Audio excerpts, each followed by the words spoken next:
I've never seen a strong person with an easy past, and this woman's story is no different. Her journey was failure after failure, rejection after rejection, setback after setback. Let me tell you her story. At the age of 17, she was rejected from college. At 25, she experienced what she describes as the most traumatizing event and experience of her entire life. It was when her mother passed away after a 10-year battle with multiple sclerosis. At 26, she had a miscarriage. At 28, she got divorced. It's been described as breaking up from an abusive relationship, and then she was diagnosed with depression. As you can see, her life so far was not simple or easy, but actually it was quite the opposite. At 29, she was living in a tiny apartment, a single mother living on welfare, jobless and penniless. She said she was as poor as possible without being homeless. In her 2008 Harvard University commencement speech, she said she was the biggest failure she knew.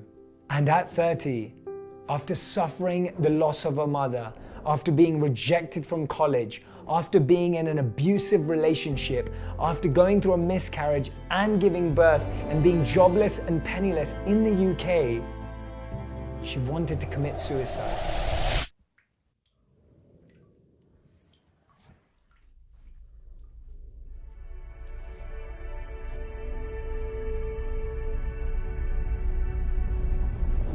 Instead, she'd been working on a book. She submitted her manuscript that was rejected by over a dozen publishers. At 31, she finally published her first book.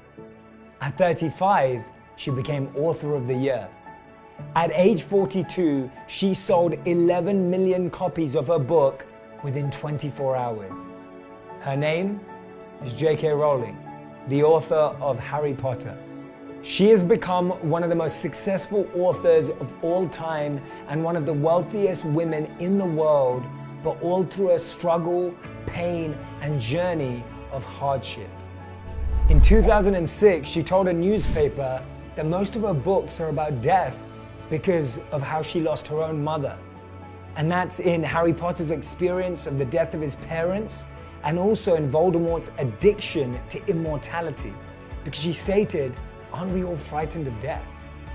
When we think we don't have time to be creative, when we think we feel pressure because of our workplace, we can recognize this incredible example of J.K. Rowling and how she was able to find creativity even when her life was crumbling."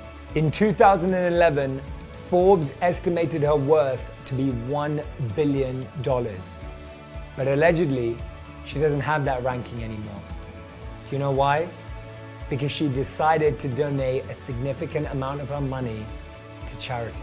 This is a lesson for all of us. No one we admire, no one we are inspired by, no one that we take any inspiration from has got to where they are without rejection, without failure, without pain. And remember this changed my life. Any rejection is just redirection.